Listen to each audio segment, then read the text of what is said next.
Une fois de plus. La fameuse guillotine. On l'avait calé que ça aurait été le fun qui finisse avec ça. Le classique, hein? Tout le monde le sait sur la planète Terre, je pense. Quoi, 7 enfants? C'est Gino Jig du MMA.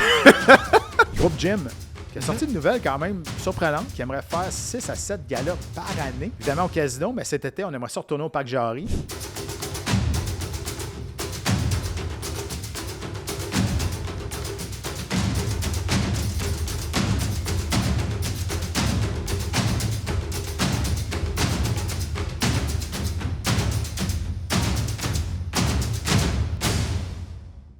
Bienvenue tout le monde à l'épisode 17 du KO Show. Matt, comment ça va? Super en shape. Un peu de soleil aujourd'hui, ça fait du bien de sortir. Ben oui, le parc s'en vient aussi. Ouais, ça, c'est pas bon pour la shape, par exemple. Non, mais il fait beau, on peut faire la course au coco. On a des kids, nous autres. Toujours dans la course, toi. Ultra Ironman, la course, ah ouais donc. Ben là, tant qu'à manger du chocolat, il faut courir à quelque part. Faut le perdre. Hey, si ça vous tente de participer à quelque chose avec nous autres, bien cool. Ça se passe le 14 avril au casino. Donc, inscrivez-vous sur la chaîne YouTube, inscrivez-vous sur le KO Sport aussi. On fait un watching party, Matt. Ouais. Donc, pour la dernière game des Canadiens en saison, on espère qu'ils vont être en série, ça va bien, là, mais sauf que c'est assez tight, là, on va être ensemble. La Poire et Fromage va avoir un show là avec Max Talbot et Louis Morissette. Donc, ça se passe au casino. Exact. Pas mal tous les animateurs de tous les podcasts de la chaîne vont être là. Fait que c'est une belle occasion de nous rencontrer. Puis on a hâte de vous rencontrer aussi. C'est le fun de se parler online, mais une fois de temps en temps, autour d'un petit drink au casino, c'est toujours le fun de se jaser. Jaser de combat, hockey, F1, n'importe quoi. Venez nous jaser. Prix de présence, des tirages, un DJ, animation sur place. Donc, vous avez jusqu'au 6 avril via le formulaire d'inscription. Vous avez un petit lien ici. Inscrivez-vous. Donc, si vous voulez venir, vous n'êtes pas inscrit. Malheureusement, vous n'allez pas pouvoir rentrer et faire le party avec nous autres. Ça se passe le 14 avril au Casino de Montréal. Watching party, la game, podcast de la poire et le fromage, bien du fun, on va être là. Ouais, on va peut-être assister au 50e but de Cole Caulfield, on ne sait pas. Peut-être ça va s'étirer jusque-là. Là, ça va être le party. Ça serait hot. Hey, on commence ça avec le premier round. Round 1. Matt, le premier round, beaucoup de Québécois en action, là, honnêtement. On va parler de samouraï, beaucoup de choses du Québec en début de show. Ouais. On en a parlé la semaine passée. Beaucoup de Québécois qui se sont battus à PFL, à Abu Dhabi. J'oublie tout le temps le UEA. Warrior, excuse-moi. Là, C'est ça. CFFC, Island Fight aussi. On va commencer avec Duprat à PFL. Une fois de plus. La fameuse guillotine. On l'avait calé que ça aurait été le fun qui finisse avec ça. Le classique, hein? Tout le monde le sait sur la planète Terre, je pense. C'est pas parce que l'autre n'a pas essayé de s'en sortir. Il a tout essayé. Là. Il y a un petit peu de controverse là, autour. Son adversaire dit qu'il n'avait pas tapé encore. Mais écoute bien. Question de temps. Oui, puis tu voyais le bras. C'est difficile pour l'arbitre, surtout dans une guillotine de la full garde comme ça, de bien voir le visage de la personne qui subit la guillotine, voir il en est rendu où. Tu voyais les bras qui flacotent un peu. Puis quand ça fait comme 15 secondes que ça se débat, à un moment donné, l'arbitre doit statuer pour la sécurité du combattant. Fait qu'il n'y a rien enlevé à Fred ici. Grosse guillotine. La planète Terre au complet sait qu'il s'en vient avec ça. Puis crime, il a fait pareil. C'est assez spectaculaire, ça. Tu sais, quand tu sais, quand ton adversaire sait ce que tu vas faire, tu es capable de le faire quand même, c'est un autre niveau. Là. Tu sais, parce que tu maîtrises ça. Puis il n'y a pas peur. Tu sais, même quand tu arrives dans le clinch, il se lance sur le dos, il se lance avec la guillotine. Ouais, parce que tu pull guard. Là, tu pull la garde pour aller chercher ça. Puis lui, il a pas, comme tu dis, il est tellement confiant de sa guillotine qu'il n'y a pas d'erreur là. Je pense que ça a fait du bien à Fred. Une grosse tonne de briques qui tombe. Il avait ce combat-là avait été reporté. Il était censé se battre juste au retour des fêtes. Décembre, je pense. Décembre, après ça avait été reporté. Fait que finalement, la victoire, bien content pour lui. C'est pas un combat qui était dans le tournoi comme tel. Là, on va voir ce qui va arriver. C'est sûr que là, ça serait le fun de le voir rentrer dans le tournoi. Je sais pas s'il reste combien de combats sur son contrat aussi. Mais là, il n'y a plus de tournoi, supposément, chez PFL. Ouais, ben il y a ça aussi. C'est nébuleux. C'est très nébuleux. C'est nébuleux, là, parce que là, avec les nouveaux CEO qui sont arrivés, ils veulent changer un peu l'espèce de momentum de cette organisation-là. Ils veulent aller chercher un nouveau deal de télé aussi. Ouais. Ça coûtait cher quand même. Là. Quand tu donnes 2 fois 2 millions à Impact Kasanganay, t'es comme le retour d'investissement est peut-être pas. Le ROI est assez extraordinaire. Là. Il n'est pas extraordinaire. Mais en même temps, PFL, c'est une organisation qui doit se différencier des autres. Puis je pense que c'était sa façon. Mais bon, grosse victoire pour Fred. On est exact, c'est ça le plus important. Là. Tommy Morrison, on en a parlé, c'est la première fois qu'il se battait à l'extérieur du Québec. Premier combat sous son nouveau partenariat ou sa nouvelle boîte de gérance, management avec First Round Management. First Round Management, exact. Les mêmes qui ont John Jones, qui ont Ila Topuria. C'est une grosse agence. Gros nom. Avait besoin d'un finish. Hey, finalement, Il était allé. Ouais. Il se battait dans un ring. Quand même, on est encore là-bas, en Alabama, on est encore dans un ring. Beaucoup de choses figées dans le passé en Alabama, dont les rings. Grosse finition au premier round. Ouais, du gros ground and pound. Super content pour lui, on le sait. Tommy, il est à très peu de choses d'un appel des ligues majeures, dont l'UFC. Puis il en a parlé quand il est venu en entrevue en plus. Il dit, je le sais, j'ai besoin de finish. Là. Il dit peut-être pas comme ça, mais nous, on va le dire. Il a tout le talent au monde. On le sait qu'il est de calibre, mais ça prend des finishes. Ça prend une raison pour l'amener là. Surtout à 125 livres où le UFC veut des finishers parce que c'est une catégorie de poids où il n'y en a pas beaucoup qui finissent leur combat. Ben là, il vient de faire un pas de plus dans cette direction-là. Là, c'est cool pour lui. On l'a vu sur les réseaux sociaux. Il a reçu son jonc d'ingénieur. Ouais, donc exact. là, il avait dit aussi, là, je peux me concentrer à 100% à être un combattant, puis mettre tous mes efforts là-dedans pour aller à un niveau supérieur. C'est là, déjà là, avec une finition de même, avec une grosse équipe en arrière de lui de management aussi qui vont le pousser. Tu sais, quand tu es dans une grosse équipe de même, ils peuvent se servir des autres comme levier. Oui. Tu sais, comme Ila Topuria, je ne dis pas que ça va arriver, mais souvent, ça arrive dans ces équipes-là. Ils disent, OK, ben regarde, on va signer à ce prix-là pour Ila Topuria, mais tu me fais rentrer un Tommy Morrison en pré-carte dans le prochain show. Ça arrive tout le temps, ça. Ça arrive tout le temps. Puis s'il est aimé de... Ben, ils l'ont signé, ils doivent l'aimer, là. Ils peuvent se servir de leur grande vedette comme levier pour faire rentrer un gars comme Tommy Morrison à l'UFC. Ben de là, l'avantage est avec les gros belligérants dans le management. Ça vient avec ça. Puis, au-delà de ça, il faut qu'il livre la performance, chose qu'il a faite. Ouais. Puis, imagine un Tommy Morrison qui était pas à 100% parce qu'il était encore aux études en ingénierie quand même, là, comme pour être ingénieur. Imagine un Tommy Morrison temps plein. On commence à voir le résultat. Imagine, fast-forward dans 6 mois, 1 an, ce que ce gars-là peut accomplir. Je pense qu'il n'y a pas de limite. Là. Il était vaincu, sa deuxième finition en carrière, mais là, tu sais, ça en prenait une, qui est allé livrer à marchandise, c'est ça l'important. Puis c'est un gars qui est bon vendeur aussi. Oui. Je pense qu'il est capable de se vendre aussi. Il y a le bon mix package, style bon garçon. Tu sais, je veux dire, dans les gentils, si on veut, mais capable de dire des choses quand même un peu plus controversées. Il est capable d'aller dans son propos assez loin. Puis Tom Morrison, tu sais, un ingénieur, un peu à la Laurent Duvernay-Tardif, un ingénieur, tête ses épaules, ça clash avec le combattant qu'on connaît habituellement. C'est pas Mike Perry, mettons. C'est un gars bien discipliné au gym aussi, tu sais, évidemment, dans ses études, donner ingénieur, t'as pas le choix, mais c'est un gars bien discipliné dans chirurgical, pratiquement. Ouais, absolument. Ouais. Xavier Alaoui qui a défendu son titre à Abu Dhabi, belle soumission, le Arm Triangle. Il aime ça se battre là-bas, il est bien traité, puis il l'a dit en entrevue après, il dit « J'aime tellement ça, vous m'avez accueilli, puis c'est chez nous à cette heure ici, mais il a défendu son titre avec succès. » C'est très le fun. C'est sûr que ça n'a pas le retombée médiatique, Non. l'autre bord de l'Atlantique ici, nécessairement aussi grande que ça devrait être, mais tant mieux, j'ai trouvé sa niche-là, tu sais, comme on dit, plus que d'organisation, plus que d'argent ailleurs, plus c'est bon pour les fighters. Fait que si lui trouve son compte là, tant mieux. Tu sais, l'UFC, c'est pas tout. Là. C'est UAE Wire. Exactement. Elle l'a trouvé. Fait que ça va être intéressant de voir ce qui va se passer. Parce que, tu sais, Corinne Laframboise s'était battue là-bas aussi. Elle avait été championne. Elle avait gagné. Je sais pas si elle avait été championne, mais elle avait gagné. Puis elle m'en avait parlé, tu sais. Elle avait dit, écoute, c'est extraordinaire. Tu t'en vas là, t'es tellement bien accueilli, puis ils prennent soin de toi. Évidemment, t'es à Abu Dhabi, là. Puis ça doit être une expérience. Tu sais, le clash culturel est énorme. Ça doit être le fun. Puis on parle souvent, exemple, en Asie, que la foule, la culture du combat n'est pas la même. Tu sais, les réactions de la foule, tout le kit. Mais ça doit être la même chose aussi. Ça doit être très différent. Tu sais. Et Jonathan Renzé, qui se battait à CFFC. Moins bien été, lui, par exemple, malheureusement pour lui. Il s'est fait knocker en 9 secondes. Ouais. C'est pas nécessairement être knocké en 9 secondes qui fait le plus mal. C'est de ne pas avoir été capable de performer, de montrer quelque chose dans une nouvelle organisation que tu arrives. C'est ton premier combat à CFFC. Ils sont venus te chercher. Tu es un gars qui est supposé être spectaculaire. Tu es un gars qui est capable de vendre, qui est capable de passer les KO. Il se fait pincer à 9 secondes. Tu reviens chez vous. Tu es comme... Oui, puis, tu sais, se faire knocker, c'est jamais le fun, comme tu dis, mais tu te fais knocker, je sais pas, au deuxième round ou en fin de premier round ou plus tard dans le combat, tu as eu ta chance. Là, tu sais, c'est un flash knockout rapide. Ben évidemment, tu sais, quand tu tombes dans des ligues comme CFFC, c'est une bonne ligue quand même. C'est souvent le tremplin pour le UFC pour plusieurs combattants. Johan Lennes, on le répète, a passé par là. Aljamain Sterling a passé par là. Et j'en oublie plein. C'est sûr que la coche monte, comme on dit. Ça, c'est sûr et certain. Ouais, en même temps, 9 secondes. Mais 9 secondes, non, c'est ça. Il n'a pas pu démontrer rien. Là. Ça peut arriver n'importe où, là, honnêtement. Parce qu'il s'entraîne encore American Top Team, je pense. Si ma mémoire est bonne. Ouais. Ou, tu sais, il faire des camps là-bas. Il fait les bonnes choses, mais c'est ça. Ça arrive, tu te fais clipper. Puis, c'est un sport cruel, là. C'est ingrat. C'est ingrat, Très ce sport-là. ingrat. Puis, à 9 secondes de même, t'es comme... il est bien meilleur que ça.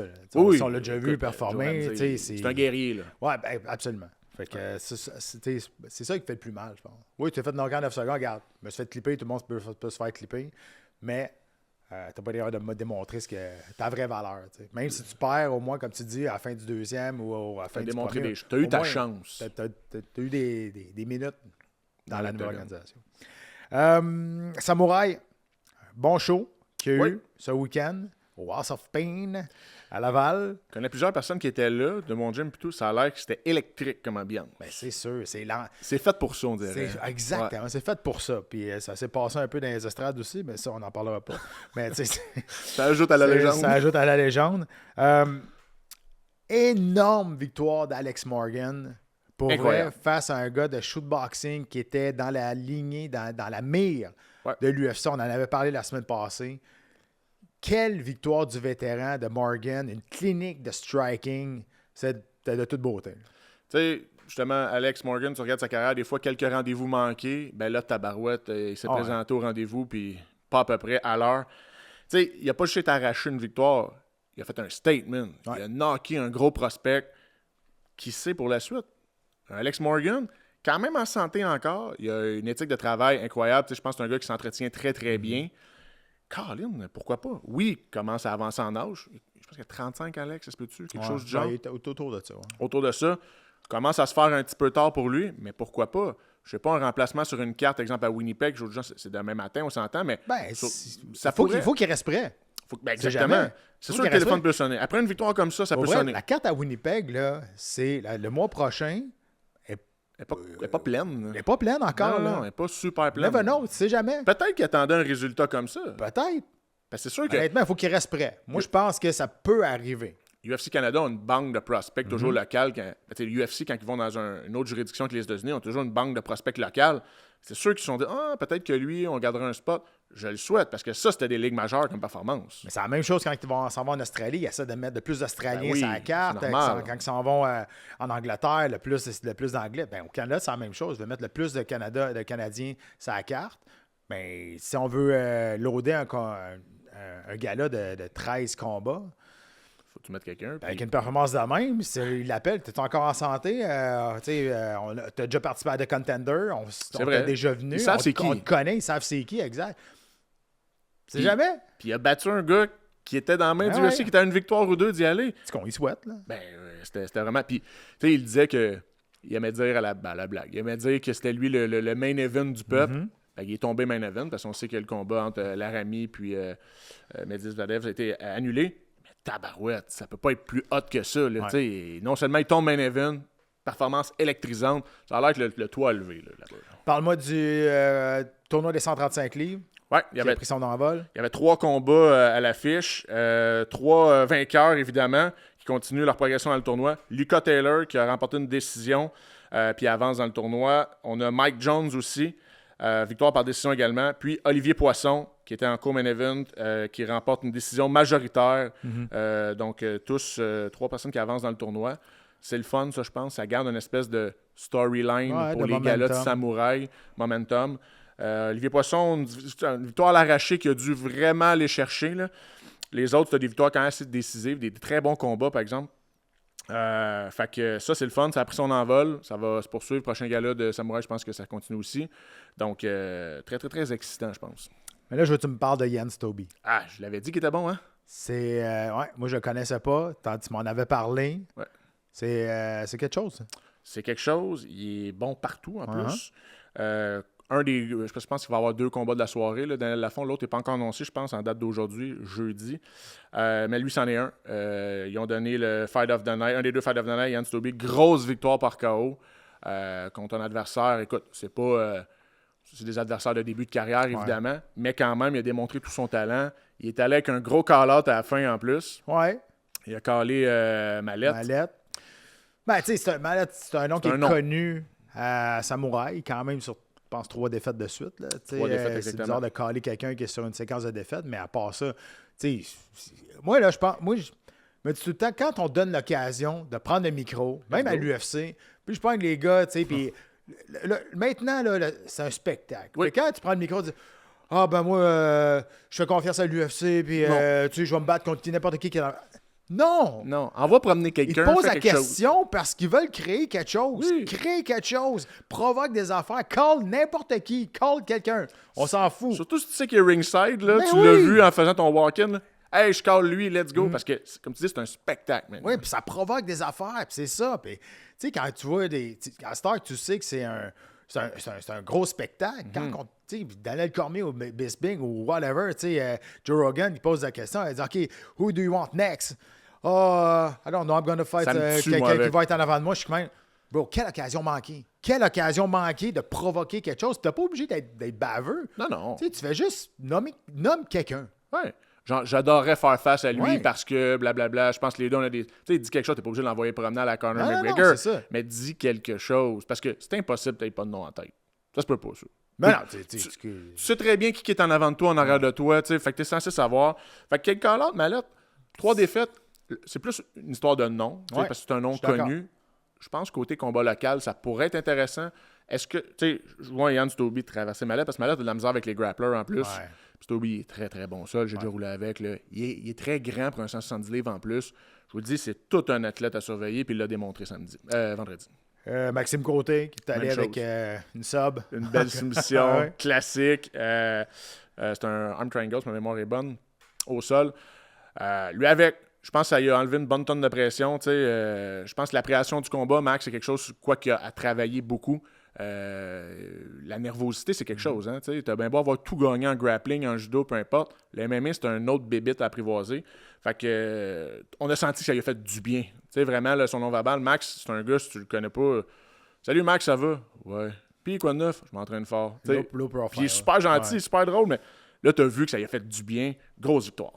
Et les débuts vainqueurs de Jenny Saint-Cyr, victoire dominante par décision, représentant d'Impact MMA, Ouais. de Bob Landry. Ouais, c'est lui qui a parti ça. Je pense C'est qu'il encore là. C'est encore là. C'est sa The famille qui Train gère ça. Lui, Bob, sa femme est là-dedans, puis tout. Là. C'est pas Bob Landry, c'est. C'est Bob Landry. Oui, c'est ça. OK, Ouais, Bob Bob Landry, Landry. c'est ça. The Train. Tu fais juste Ouais, The ouais. Train dans la tête. Mais c'est ça. Un vétéran de l'organisation des KO. En tout cas, il a parti Impact Ouais. MMA. Puis ça va bien. Puis c'est super cool pour elle. Vraiment, une on fille n'a de pas la de Québécoise Non. on n'a pas. Fait que là, c'en est une. Elle a battu Angela Blackwell. Décision dominante en plus. Une belle victoire. Elle a montré un beau debout. Très, très le fun. Je pense qu'il y a un bel avenir pour elle. C'était vraiment une belle carte, Pat. Tu sais, des fois, ça lève pas tout le temps, comme que ce soit dans l'UFC ou dans des petites. Dans Samouraï. C'était vraiment bon. L'atmosphère. Quand tu as le bon. Je pense que l'amphithéâtre dans les événements locaux, il y a pour beaucoup.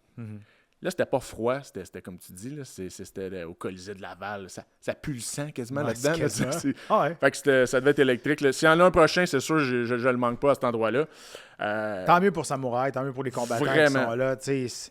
Ça prend du monde pour faire vivre cette organisation-là. Vraiment. Puis, fait longtemps, on a parlé d'international avant, les Québécois, maintenant ça. Fait longtemps qu'il n'y a pas eu autant de Québécois qui ont rayonné d'une Ouais. même semaine. Je suis d'accord. Ça n'en dit long. On est une pépinière. Bravo. Il y a eu l'UFC à Seattle qui s'est passé en fin de semaine aussi sur les ondes de TVA Sport 2. On avait parlé qu'au Mexique, il ne pas longtemps, c'était une des rares fois, une des premières fois en 3 ans, je pense que l'UFC n'avait pas été sold out. Il y avait encore des billets vendus. À Seattle, par exemple, ça a frappé fort. Sold out, c'est le plus gros revenu d'un Fight Night en Amérique du Nord dans l'histoire. Ils ont généré 4 195 000 gross. C'est quand même énorme là, à Seattle. Puis, je vais te le dire, c'est une des solides cartes qu'on a eues, honnêtement. Depuis le début de l'année. Depuis le début de l'année, mais depuis un bout. Depuis un bout, honnêtement. Là, 9 finishes en 13 combats. Je pense qu'il y en a eu 7 au premier round aussi. Ça a revolé, honnêtement. Là. La main card, c'est tout des finishes, même Ouais, est bonne. main en card, plus. tout des Ça en dit finishes. long. Vraiment, là, un excellent show. Là. C'était quelque chose. Je veux parler du retour de Casey O'Neill, qui a fait un gros retour, qui a passé une knockout à Fernandez. Casey O'Neill qui était parti, c'était blessé au genou, une grosse blessure au genou. Puis tu sais, après 2 ans, tu reviens, le Rain Ross, le mental, les repères que tu trouves, Réapprendre à performer avec ça. Là. à faire confiance à ton corps. On l'a eu toutes les deux, cette opération-là. Là. C'est pas évident. C'est long. Mais reprendre tes repères aussi dans l'octogone rapidement, ça n'a pas été long. Là. Il a passé à travers. Honnêtement, là, Casey O'Neill, gros retour. On voit que ça y pour avait elle. manqué. Ouais. Vraiment. Ouais, puis il était classé en avant de Fernandez, un peu, il était encore classé dans les classements, même 2 ans d'absence. On sait que chez les dames, le bassin de combattants est peut-être un petit peu moins, fait que ça change moins.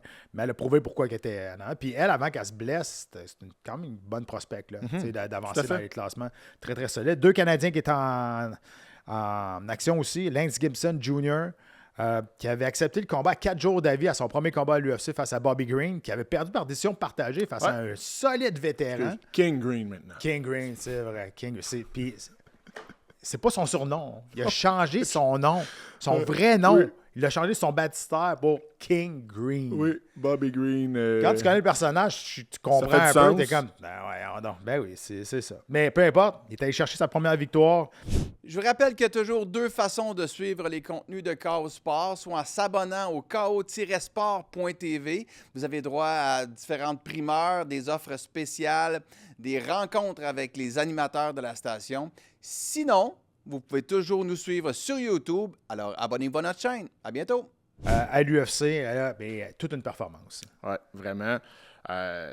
C'est bon de voir des Canadiens. Puis, des Canadiens qu'on n'entend pas tant parler. On parle beaucoup de nos Québécois, et avec raison. J'en reparlerai encore s'il faudrait. J'en parlerai tout le show.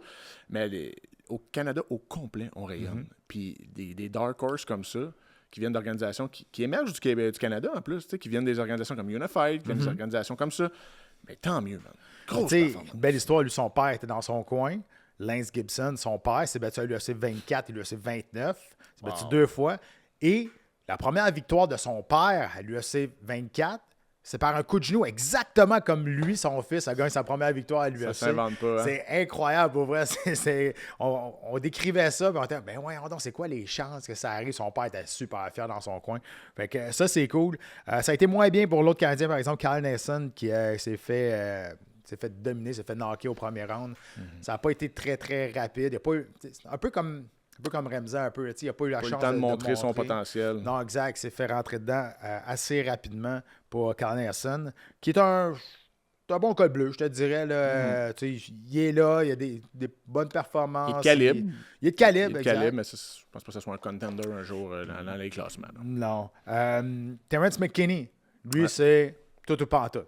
Il a 100% de finition quand il perd puis quand il gagne. C'est malade, ce gars-là. C'est un warrior. Le gars, il va à la guerre, là, effectivement, mais quand ça tombe sur son bord, c'est toujours le fun, mais le gars, c'est tout ou rien. Il est comme victime, on dirait, de son côté spectaculaire. Il y a 8 victoires à l'UFC, 8 victoires au premier round. Il n'a jamais eu de bonnie de performance. C'est fou, là, il va avoir un bonnie de finition de 25 000, mais tu sais, les bonnies de performance. Ah, le KO of the night ou quelque chose de même. Ouais. C'est vrai que frustrant à un moment donné. En 8 finish, t'es pas chanceux. 8 au premier round? Oui, c'est ça. Fait que c'est pas mal toujours spectaculaire, là, si on veut. Aucun bonnie de performance pour Terrence McKinney. On dirait que c'est jamais ton tour. Hein. Non. C'était comme, ça va te servir un moment donné. Au moins, là, on a les bonnies de finition. Il va se mettre c'est 25 000 de plus. C'est ça qui est bien, là, maintenant. Michael Chiesa, dernier combat en carrière pour Michael Chiesa. On dirait que c'était un peu scripté. Je veux pas dire que c'était scripté, mais tu as finir ça avec sa spécialité, un étranglement arrière. Ouais, c'était le fun à voir. Ils ont fait un beau tribute à la fin, en plus. Ouais, ça, c'était beaucoup. Tu sais, il avait fait ça avec Anthony Smith aussi. T'es comme, les gars, ils s'en vont pas autant de la renommée. Là. Vraiment pas. Je trouve ça cool pour eux autres. Lui, il vient de Seattle. Fait que, tu sais, oui, on a voulu faire ça. Je comprends, il a gagné Tough 15. C'est un gars qui était honnête, une carrière honnête. Mais, tu sais, faire un gros tribute pour ça, j'étais comme, même pour Anthony Smith, j'étais comme, moi aussi. Sais-tu quand ça avait commencé, ce tribute-là? Avec Chris Lytle. Chris Lytle n'a pas eu autant de la renommée, là, on s'entend. Là. Mais il a fait un très gros tribute. Il avait upseté le Brit qui s'était battu en combat de championnat contre Georges Saint-Pierre avec le Mohawk. Hardy. Exact, Hardy. Dan Hardy. Ouais, il l'avait upseté pour son dernier combat. Il a fait un gros tribute. Puis j'avais trouvé ça curieux à l'époque, mais en même temps, quand tu connais son histoire, Family Guy et tout, c'est correct, ça, mais en même temps, c'était beaucoup. C'était un gros tribute. Ben, tu sais, Maga Chiesa a une histoire aussi. Il a perdu son père de leucémie quand il était dans la maison de Tough. Ça, c'était malade. Il a décidé de rester quand même parce qu'il disait que son père a voulu qu'il reste là. Puis il a gagné finalement. Fait que, écoute, il est parti sur une séquence de 4 victoires. Ouais. Il s'en va sous ses propres termes, au top. Tu peux pas demander mieux, honnêtement. Là, ça, c'est savoir accrocher ses gants au bon moment. Ouais. C'est le fun. Puis, tu sais, il y a un bel après-carrière qui l'attend justement dans les communications avec l'UFC. À UFC BJJ, il est là comme analyste souvent. Fait que c'est vraiment le fun, il s'exprime bien. Par contre, je sais pas si tu as vu l'espèce d'envers de la médaille qu'il y a eu. Oui. Nico Price. Nico Price, qui c'était son dernier combat en carrière. Mais quel mauvais moment pour vous dire que c'est mon dernier combat. Tu s'en vas te battre chez l'autre. Tu sais qu'il va prendre sa retraite. Tu n'auras pas de l'attention que tu Non. mérites. Là. Puis Nico Price prend sa retraite. Je veux dire, tu fais pas une grande entrevue avec ça. Là. Laisse Non. tes gants-là, on va les prendre en photo. Puis that's it, là, C'est triste, no one care. Parce que Nico Price a quand même roulé sa bosse longtemps dans Je sais bien, l'organisation. mais Daniel Cormier a reçu du beef parce qu'il n'a pas passé en entrevue Nico Price. Je sais. C'est fucking Nico Price. Je veux dire, Mané, on va pas passer en entrevue, tout le monde prend le Puis retraite. on va dire là. vraies affaires, là, c'est un match-up qu'ils ont donné favorable pour qu'il y ait ça. Là. Ouais, mais c'est ça. T'sais, Mais... Nico Price venait de se faire défoncer en plus, là, pas longtemps avant. Ouais, ça, 49 jours avant. là. Exact. Fait que- mais tu sais, c'était quand même triste. Le gars, il a enlevé ses gants dans Ben le oui. coin. Puis Il attendait dans l'octogone, il pensait qu'on allait y parler, mais c'est peut-être mon côté sensible. Mais il aurait pu juste passer le micro. Tu sais. il aurait pu Pas juste de tribute. choisir un autre moment aussi. Ouais, mais c'était son dernier combat. Ben oui, mais prends un autre combat, je sais pas, tu t'es battu il y a 49 jours, tu t'es fait knocker. Tu peux attendre un peu. Sauf que le gars, il a 7 enfants. Peut-être besoin de cash, par exemple. Peut-être, c'est ça. mais- 7 kids. Comment? Nico Price, 7 enfants. Le Gino Jig du MMA. Hey, 7 kids. Ouais, C'est- mais bon, c'est j'espère cinq de trop, man. qu'il y a une bonne job qui C'est- l'attend dans d'autres c'est choses, dans cinq un de autre trop. domaine. Aïe, aïe. On lui souhaite le bonheur. Ah oui. En demi-finale, Alexa Grasso. Wow! Man, je trouve ça dommage parce que tu sais, sa victoire était un peu teintée par qu'est-ce qui est arrivé après, mais quelle combinaison ou rapidité d'exécution. Mais c'est un serpent. Lightning fast, là. Incroyable comment ça s'est fait rapidement. Pour vrai, même quand tu le regardes au ralenti, ça va vite. Écoute, l'arbitre, c'est Mike Beltrand, là. Tu peux pas le blâmer, là. Ben Il a non, ben tout non, fait ben ce qu'il fallait. Ouais. Ça s'est tellement... Pour vrai, on en regarde des combats, Pat, là, depuis des années, là. J'ai jamais vu rien de vite comme ça. Elle l'a plié, elle l'a timé quand que Barber avait les genoux au sol, et en même temps, sa transition pour aller au dos. Puis, tu sais, elle n'a pas juste été dans le dos, pogné le choke. Elle a tombé tout de suite avec le choke. Parfait. Ah, c'était malade. Elle l'a knocké debout, après ça, elle l'a choqué. Là, évidemment, ça, c'est une grosse victoire pour elle parce qu'elle était sur 3 combats sans victoire, 2 défaites, 1 nulle. Donc là, elle se replace dans le mix avec un gros win de même. Elle avait déjà battu Barber en plusieurs 2021, je pense, puis par décision. Sauf que là, elle a fait un gros statement. Barber était sur 7 victoires de suite. Barber en ascension, là. Ouais, Vraiment, 7 c'était victoires. amélioré beaucoup, là, je trouve. Là. Sauf que là, c'est qu'est-ce qui s'est passé après? Ouais. Tu sais, après ça, elle l'a lâché. Barber qui est tombé, elle respirait. Oui. Mais Les yeux nous clignaient autres, pas, là. on décrivait à TVA Sport, puis on n'avait rien à dire. On était tellement. OK, mais qu'est-ce qui se passe? Là? Puis là, il y avait le docteur à côté qui donnait des petites tapes sur l'épaule. Ça va? Ah, là, Ça va? Il avait pas de l'air à savoir quoi C'était un faire. docteur, ça? C'était un docteur, hein. J'étais tout seul dans le salon, là. Je pensais que c'était le gars de la commission athlétique, mais c'était Oui. le docteur. Ouais. Là, ça arrive, je l'écoutais en live avec ma blonde, tu sais. Là, tu vois, Mike Beltrand fait du mieux qu'il peut. Elle l'a comme, c'était fou, hein, elle était tellement out qu'elle a lutté un peu, puis elle est comme tombée, elle passait dans ses bras. C'était quand même épeurant, comme tu dis, les yeux ouverts, elle respirait, elle bougeait pas. Mais c'est parce que son historique de crise d'épilepsie à son dernier combat, qu'elle a pullé out ou l'autre d'avant, tu te dis, OK, là. Ça l'aide pas, ça. Là. Pour vrai, c'était pas des images, le fun à regarder. Là. Non, tu sais, comme on dit souvent, on a toujours peur au jour où ça va arriver. Ouais. Tu sais, qu'il y en a un qui va passer out, qui va peut-être perdre la vie dans l'octogone. Ben ça, c'était pas beau. Parce que, tu sais, elle s'est fait plier, puis elle manquait d'heure rapidement, j'imagine. Là. Fait que c'était bizarre. Puis là, justement, là, le gars, le médecin arrive. Pour vrai, là, aucune prise en charge là, à l'armée, Il savait pas quoi rien. faire. Non, il savait pas quoi faire. Il tapait sur l'épaule. J'étais comme, ben, là, voyons donc. Là, on est à Seattle, là, on n'est pas au Pérou, dans les montagnes. Là, Mais là, Barber, elle a fait une vidéo sur les réseaux sociaux. Elle a dit, Ouais. OK, je suis correct. Mais c'est plate. pour vrai, il y a quelque chose à checker là-dessus. Puis, tu sais, maintenant, on t'a demandé, elle a-tu une Caesar? Es-tu Oui. en train de... C'était long. Ben, c'était Ça long, finissait pour vrai, plus. dans le regard vide, puis c'était malaisant. Puis honnêtement, autant que je pense souvent que la production de l'UFC est incroyable, puis là, on l'a manqué à la balle, là, pour vrai. Là, ça a duré, là, on avait le gros plan Ouais. sur Macy Barber, sa face était le même. Puis là, je me souviens, là, François, le réalisateur, quand je travaille avec depuis 15 ans, le 18 ans à l'UFC, voyons, ils vont-ils l'enlever? Parce que nous autres, on Oui. travaille avec le feed américain. Fait qu'on prend leurs images, on parle par-dessus. Puis là, il était, ben voyons, qu'est-ce qu'ils font? Qu'est-ce qu'ils font? Qu'est-ce qu'ils font? Puis nous autres, c'était malaisant. Puis ils ont resté là. Puis là, pour vrai, ça, c'est un gros manque. c'est un gros fail, pour Oui, vrai. là. oui, vraiment. Enlève le gros Le gros zoom. Tu sais, zoom out, puis... exact. Puis montre le respect que Grasso donne, qu'elle Oui, ça, ne c'était- célèbre pas. C'était hot, ça. Puis Mais enlève cette image-là qui est terrifiante là, de Barber qui est de même. Tu dis, voyons, elle va-tu se relever? Elle va-tu Ce n'est que pour ton image de marque. C'est pas bon. Mais là. oui, exact. C'est pas très bon. Mais oui. Puis, tu sais, moi, je trouve ça correct qu'il l'ait montré un petit moment. Mais ça, comme tu dis, ça a été beaucoup trop long. Puis, tu sais, au pire, montre Grasso qui est à genoux en position de respect puis tout devant son adversaire. Ça, je trouve ça. Elle a à peine levé les bras. Tu sais, elle a vu tout de suite qu'il y avait quelque chose qui se passait. Mais Grasso, ça la replace vraiment dans la discussion. Tu sais, c'est une fille qui a poussé Valentina 3 fois, là. Je suis d'accord. Ben, elle l'a battu aussi. Elle l'a battu, une nulle puis une défaite. Puis, tu sais, aucune performance à rougir là-dedans. Je l'aime beaucoup, Grasso. Elle donne un choix, tout un debout, puis son sol est fou. En finale, Joe Pyfer qui prend sa chance. Là, il y a bien des affaires dans ce combat. Oui. Joe Pyfer qui avait accepté Adesanya pour d'avoir accepté ce combat-là, parce qu'on était vraiment à l'opposé. Pyfer était 14e. Du côté de, je pense qu'on était 4e. Ouais, exact. 4e du côté d'Adesanya, qui même s'il était sur 3 défaites de suite. Ça reste à Adesanya. Comme légende. Hein? Ça faisait longtemps qu'on n'avait pas vu Adesanya aussi à l'aise dans un combat. Ça allait bien. Mais clairement, ce gars-là est plus capable de prendre une shot. Plus capable de prendre une shot et on en parle, là, les divisions se grossissent toujours de plus en plus. Hein? On parlait surtout des 170 livres, même à 150 ans. Ils sont monstrueux, les gars. Mais là, Adesanya n'avait pas l'air dans cette division. Je trouve qu'il y avait un aussi gros clash de poids que quand il s'est battu à 205 livres contre Blachowicz. Tu sais, je veux dire, dès qu'il s'est fait dès qu'il s'est allé au sol, tu voyais que physiquement, il était pas capable de matcher la force. Peut-être Pfeiffer, c'est tout un animal, là. C'est juste une pièce d'homme. Mais oui, plus capable de prendre un coup. Puis je trouve qu'il était petit. Debout, ça allait bien, par contre.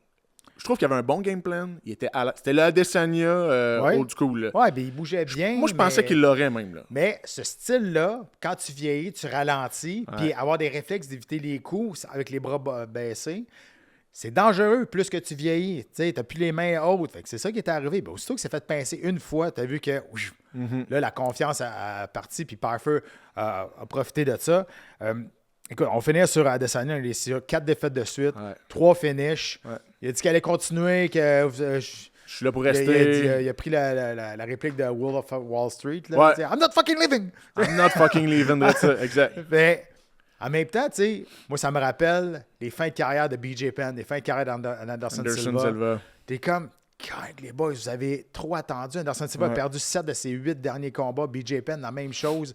Fait que si tu regardes l'UFC depuis les 7-8 dernières années, puis on dit, hey, Anderson Silva, c'était le top of the food chain, il a changé la game. T'es comme, voyons, je l'ai juste vu perdre pendant les 7 dernières années. T'as presque une génération qui l'a juste vu perdre aussi. Comme tu dis, ça, c'est triste. Tu sais, Anderson, on le sait, là, c'est un des GOAT dans la discussion. Mais je sais pas, moi, en ce moment, t'as comme entre 25 puis 30 ans, tu l'as juste vu perdre. Tu l'as juste vu perdre. Fait que, tu sais, fais attention à Adesanya, tu sais, pour son héritage. Sa santé. Mais sa santé, là, il s'est fait finir les 3 en 4. Il y a eu des causes sévères, là. Hey, parlant de... le gars, 80 combats de kickboxing professionnels. Ouais, il y a de la... Il y a au-dessus de 100 combats total professionnels dans sa vie, à part des combats amateurs. À un moment donné, c'est ça. Puis je veux parler de Pyfer, évidemment. Pyfer qui fait un gros bond dans les classements, rendu 6e, si je ne me trompe pas. Mais je veux parler, tu sais, on connaît son histoire. Il a une enfance extrêmement difficile. Il en a parlé dans des entrevues un petit peu avant le combat parce qu'il y a eu beaucoup d'attention sur lui. Évidemment, c'était le main event. Il a dit que 2 semaines avant le combat, il a failli se passer. Il a failli se suicider. Il a failli s'enlever la vie parce que... il n'a pas dit la raison comme telle, mais un mal de vivre comme tel. Fait que là, il va chercher cette victoire-là. T'es comme, Colin, ça m'a donné des frissons de savoir ça. On connaît pas ce qui se passe dans la vie des gens. Même si tu dis, il se bat en main event au UFC, il fait le plus beau métier de sa vie, c'est ça qu'il veut faire. Mais le gars, il a quand même un mal de vivre. Il y a 2 semaines, il a failli se passer. T'sais.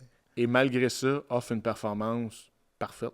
Pour vrai, il s'est fait brasser un petit peu au début, mais il s'est battu comme un vétéran. Je suis d'accord. Mais tabarouette, moi, ça m'a donné des frissons quand on a appris ça. J'ai fait... Wow. Comme tu dis, on ne sait jamais ce qui se passe dans la vie des gens. Parlant de vétérans intronisés au temple de renommée, Demetrius Johnson, avec raison. Ben là, écoute, le premier champion des poids mouches de l'UFC, défendu son titre à 11 reprises. Ouais. Il a été victime de sa quadrille de poids. Oui, parce qu'aujourd'hui, les 125 livres, le monde sont contents. Ils regardent beaucoup plus que quand lui. Mais il dominait tellement qu'il n'y avait pas de compétition. Non. Tout le monde était d'accord qu'il était le meilleur combattant livre pour livre. Personne ne voulait payer pour le voir. Personne ne voulait payer un pay-per-view à 80$ pour regarder ça, malheureusement. Puis, tu sais, sa run à One Championship était très excitante aussi. Fait qu'il a gagné partout, ce gars-là. C'est facilement dans la conversation des 3-4 meilleurs all-time. RAF 7, finalement, qui est arrivé. L'événement de lutte. On commence tranquille. Hein? Ça a été plus tranquille. Il n'y a pas eu de brawl. Non, c'est ça. Tsarukyan qui bat Poulos. Ouais. Beaucoup plus évident que le premier coup. Là, c'était clair. Le souplex. Il est-tu bon, tabarouette, Tsarukyan? Bon. Mais voyons donc. Il est bon, c'est quelque chose. Ça veut dire... Moi, je le regarde aller beaucoup dans ses combats, on va dire, en périphérie du MMA, là, depuis quelque temps. Dans le fond, on réalisait pas à quel point il était bon. Ben, Gabe Stevenson a dit, moi, si tu mets ce gars-là aux Olympiques, d'après moi, il part avec une médaille. C'est pas peu dire, là. C'est quelque chose. C'est quelque chose. Puis, tu sais, assez pour te demander, hey, c'est pas une Topuria demain, on a un combat en tabarouette, là. Je pense que oui. Je pense pas qu'il y en a d'autres en ce moment. T'sais, on oublie Makachev dans l'histoire, là, qui peut être légitimement comme ça. Il est bon partout, il y a un debout, efficace, lutte de feu. Parce que on parle souvent que Topuria est très bon seul aussi. Mais t'as peu, le Tsarukyan, il le démontre en ce moment. Poulas, c'était énorme, là. Oui, puis là, il va se battre encore à 8. Là, il va se battre contre Dallas, on va en parler. Là, mais là, présentement, ce que Tsarukyan fait, là, c'est qu'il fait parler de lui. Ça n'arrête pas, il arrête pas. Fait que là, ça met de la pression. L'autre base, ça met de la pression. Il est en train de se bâtir une renommée. Le monde connaît son nom. Il est souvent avec Nina. Là. Tu l'aimes ou que tu ne l'aimes pas, Nina. Il y a même des histoires, là, sont-ils ensemble? Oui, Nina, elle a un solid reach. Ben oui. Ce qu'il fait présentement, c'est brillant, là, présentement, parce qu'on lui donne pas de combat. OK, c'est correct. Il va me faire parler de moi autrement. Ça me fait penser un peu, c'est pas pareil pas en tout, là, mais Under Armour qui avait commandité Georges Saint-Pierre, l'UFC voulait avoir une partie, avait demandé, je pense, genre 1 million pour avoir le droit de s'afficher à l'UFC. Under Armour a dit hey, fuck it, voyons, je vais pas payer ça. Ils l'ont tellement marketé. Je sais pas si c'est un mot, là, mais en tout cas, ils ont tellement fait de marketing autour de Georges à l'extérieur de l'UFC que Georges n'avait pas besoin de porter Under Armour qu'on savait. Mais c'est un peu ça qu'il est en train de faire. Il est en train de se créer une marque de lui-même à l'extérieur du UFC. Ouais, forcer la main de l'organisation. Parce que là, ça fait en sorte que là, les cartes se déroulent, les cartes s'annoncent, puis là, le fan va dire pourquoi Arman n'est pas là. Tu sais, c'est le genre d'affaire qui va finir en hashtag. Hashtag why Arman's not fighting, tu sais. Puis il fait de façon fracassante. Puis tu sais, comme tu dis, beaucoup de vidéos avec Nina, très dans le glamour, style de vie high class, puis tout. Fait que tu sais, c'est intéressant. Sauf qu'il livre la marchandise. Oui. Il back tout le temps. Cocky, juste assez. Tu sais, il n'est pas non plus déplaisant. Connaît sa valeur, le gars. Hey, je veux le voir. Mais là, encore, puis Poulas, tu l'as avec, il abuse des bonnes choses de la vie, des bons suppléments de la vie, je pense. Parce que oui. Tu l'as bardassé, le souplex comme si de rien n'était. Ouais. Puis, tu veux après? Poulas a été redonné en backstage sur 1000$. Il a donné 110 000. Il a donné 10 000. Ah, c'était 10 000, c'est vrai. Il a donné 10 000$. C'était cool, ça. J'ai trouvé ça sympathique. Ouais, pas vrai. Pour l'image de Poulas, c'était bon aussi. Il va demeurer dans les discussions. C'est un bon lutteur, là, no joke. Fait que non, c'est très entertainant. Colby Covington qui joue avec Danis, on savait, là, au niveau de la lutte comme telle, il n'y a pas de combat là. Aucun. Honnêtement. Fait que là, ça va être intéressant parce que là, le 8 avril, ça se passe au Brésil, à Sao Paulo, au Hype. Là, c'est Dylan Dallas face à Tsarukyan, mais là, c'est Submission Only. Ouais. Là, c'est pas la même chose. On travaille au sol, on peut aller sur le dos, il n'y a pas de trouble. Il n'y a pas de point pour plus le takedown. Plus de chance Danis là qu'à Raf. Tout à fait. Comme je te disais la semaine passée, c'est là que j'ai hâte de voir où est rendu son sol. Tu sais, il n'a pas été actif sur la scène professionnelle de Jiu-Jitsu, fait que ni amateur d'ailleurs. J'ai aucune idée son sol est rendu où. Je vous l'avais expliqué. C'était un des énormes prospects à la même époque que Gordon Ryan. Là, il en est rendu où, je ne sais pas. Mais ça, j'ai hâte de voir ça avec Tsarukyan. Là, si Tsarukyan, il passe, là, mon Dieu Seigneur, ça ajoute à sa légende encore. Puis, je pense que Danis savait qu'il allait perdre ce combat-là parce qu'il est arrivé à photoshoot avant le combat avec le drapeau de l'Arménie. Ses épaules. Fait que, lui, son combat, c'est vraiment à hype. Mais je pense qu'en Tsarukyan, on a déjà annoncé. C'était pas contre Faber. Il y a des rumeurs qu'il allait se battre contre Faber à Raf. Raf. Il est en ligne. Mais là, finalement, Faber, ça va être contre. Voyons. Gros lutteur, là. Bref, Faber est annoncé pour un prochain combat aussi.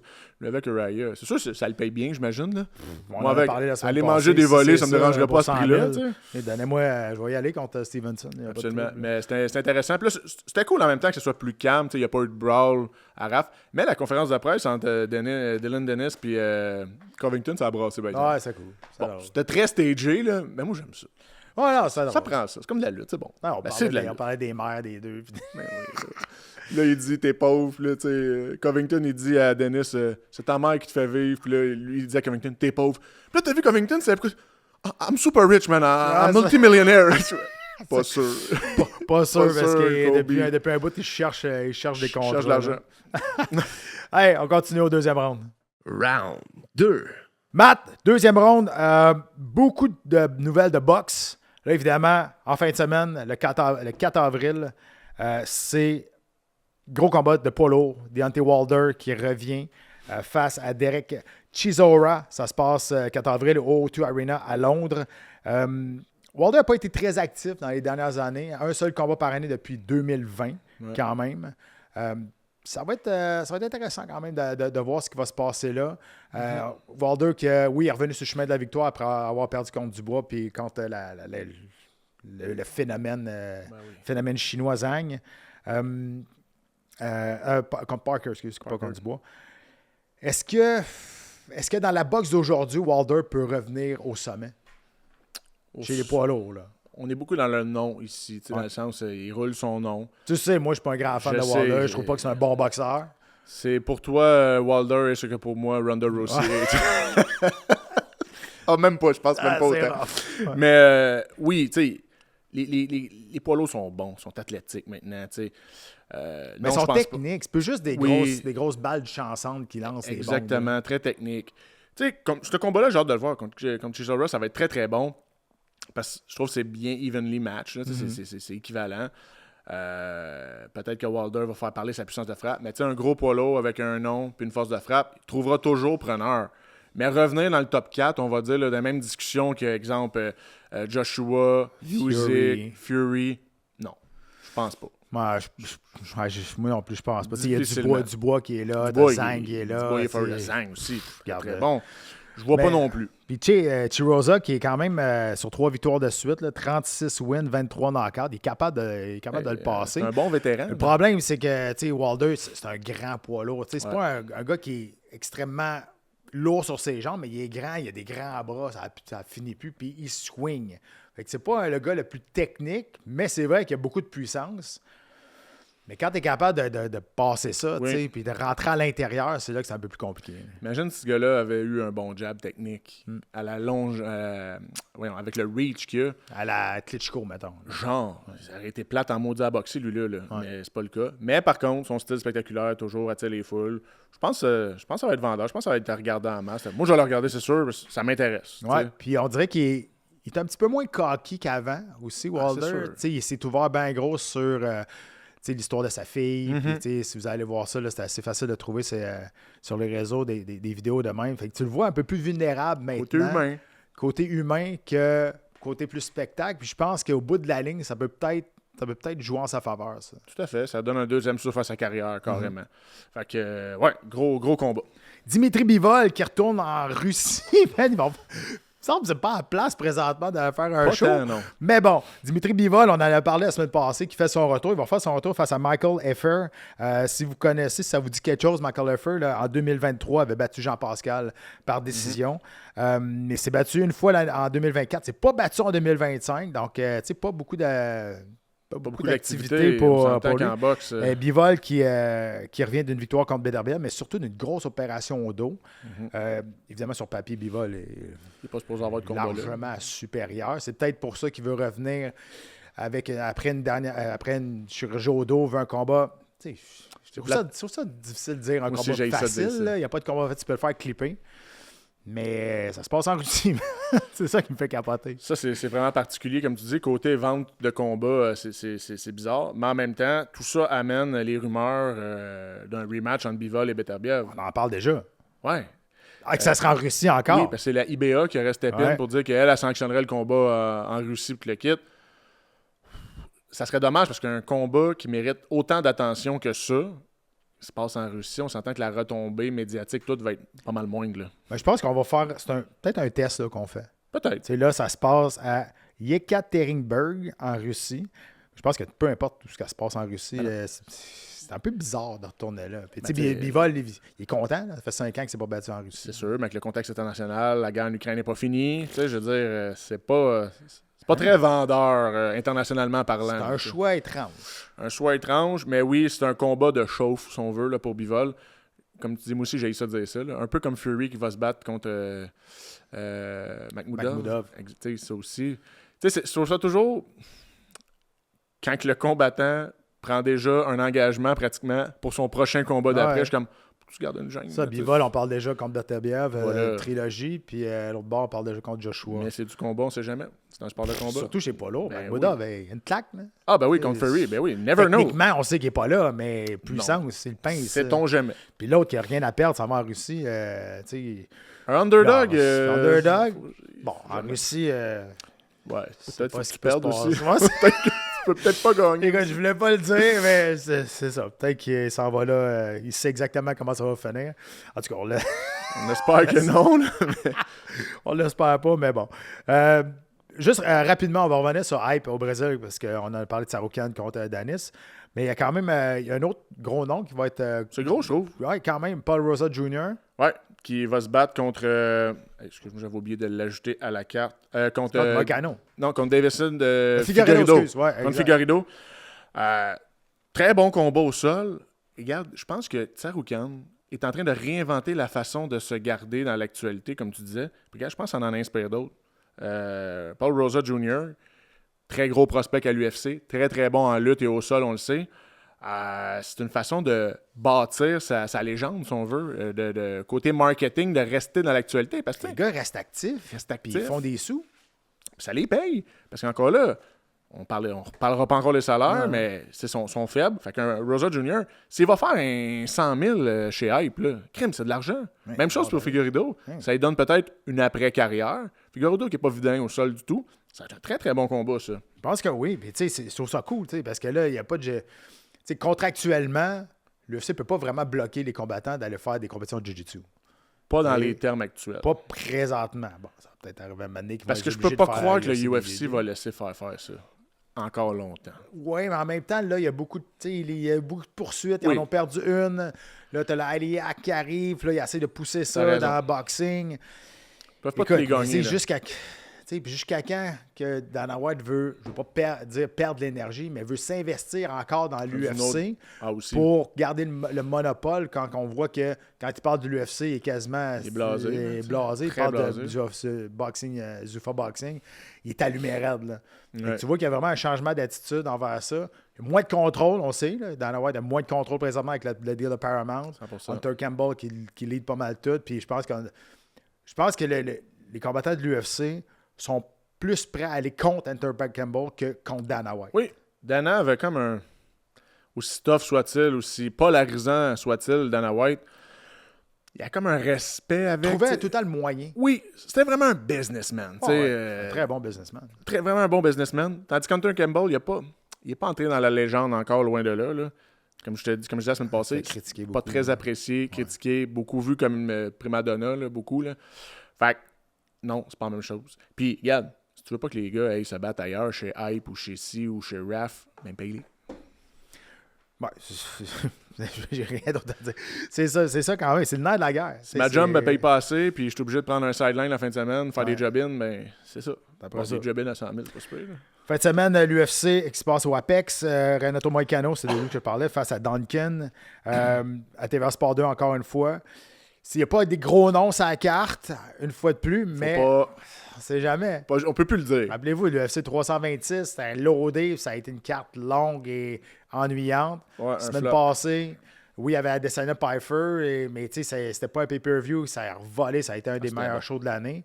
La carte avant aussi. La carte avant aussi, celle-là qui a suivi 326. Fait que fiez-vous pas à ça. Moicano, un bon vétéran qui est sur deux défaites de suite. Mm-hmm. Lui, il va sortir fort, il n'y a pas le choix de sortir une grosse performance face à Duncan, qui est quand même, lui, sur 4 victoires dessus, 3 finishes.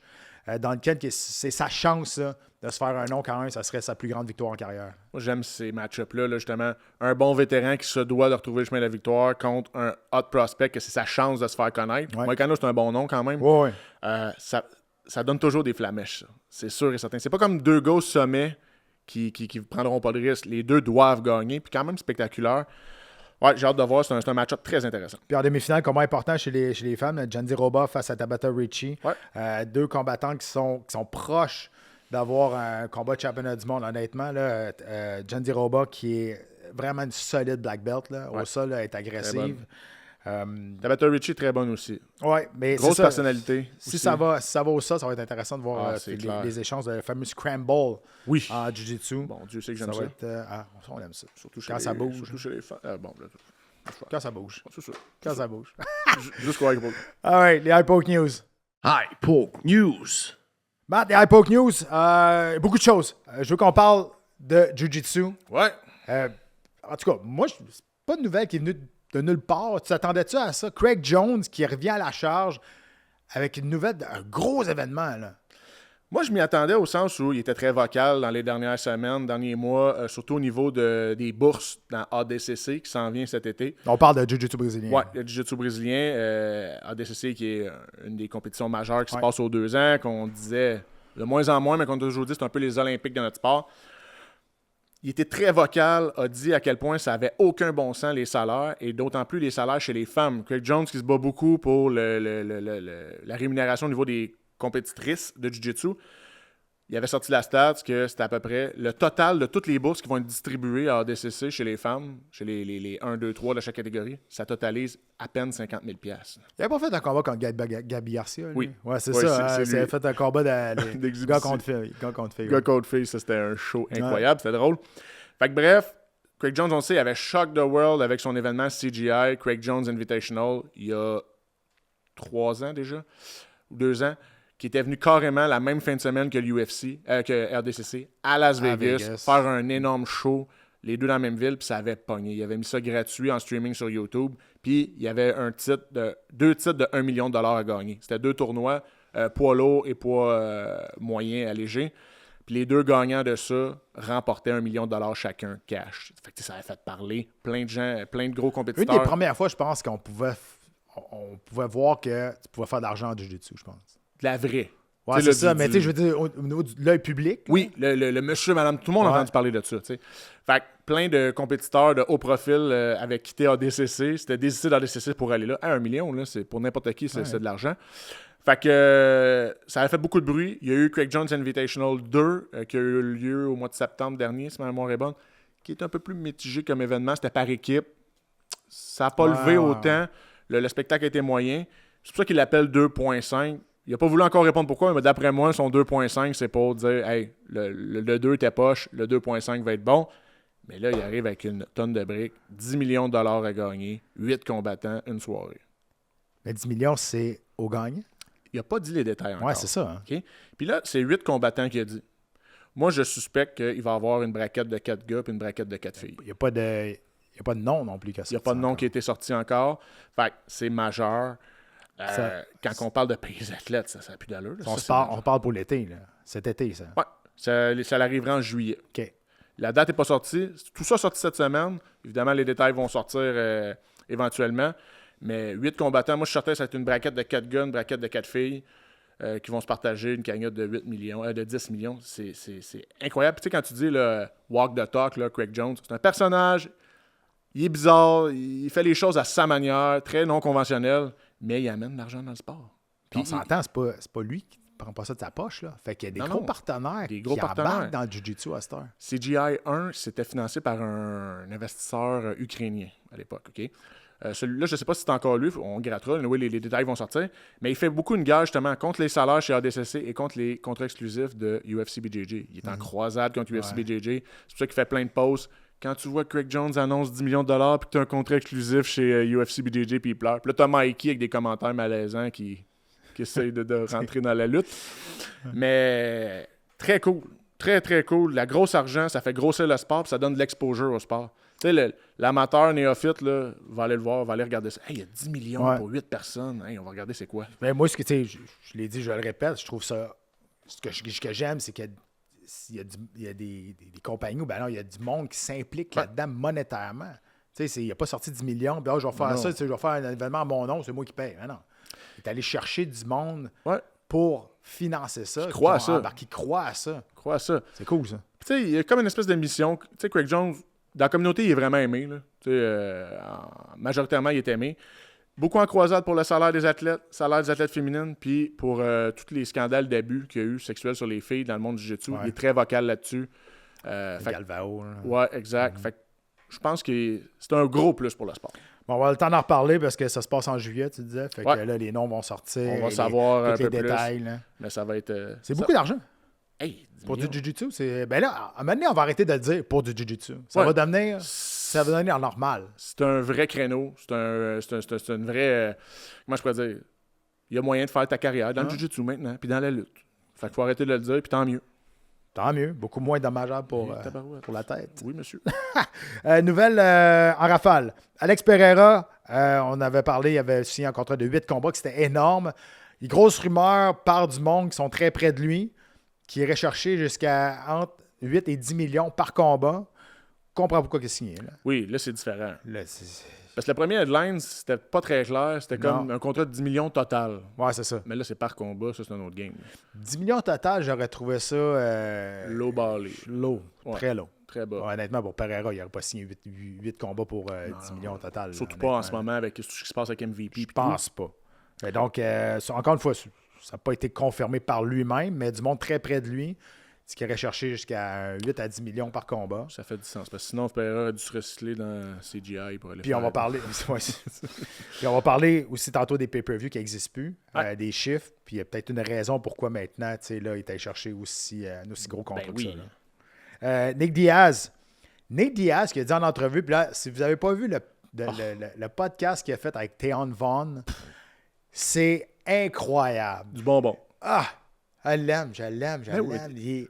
Des fois, il penche en gauche, des fois, ça. Mais, Colin, il dit des affaires vraies. J'aime la façon T'sais, qu'il parle comme ça. mais Ah, là, m'en fout encore. il est pété raide aussi, là, tu sais. sac. Mais il reste que, tu sais, il dit des affaires qui fait du sens. Tu sais, Ouais. Il parlait que le jiu-jitsu devrait être mandatory à l'école, devrait être dans une option de sport-études partout, ça devrait être quasiment obligatoire.